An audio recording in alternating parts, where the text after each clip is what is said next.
మనిషి జీవితం శతకం మాత్రమే.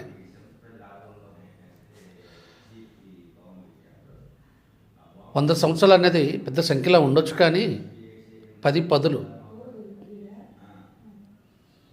దీంట్లో 3 దశల్లో బాల్యం మనకేమీ తెలియదు, ఎందుకంటే అమ్మ ఒడిలోనే పెరుగుతాం కదా. యవ్వనం మన మనసు మాట మనం ఎందుకంటే మన స్నేహితులతో ఉంటాం కదా. వృద్ధాప్యం వచ్చేటి పిల్లలు పెద్దయి మన తల్లిదండ్రుల తాలూకా గుర్తులను నెమరు వేసుకుంటూ వృద్ధాప్యంలో మనం ఏం చేయలేని పరిస్థితిలో ఉంటాం. కానీ మన తల్లిదండ్రులు మనకు నేర్పినటువంటి మంచి చెడ్డలను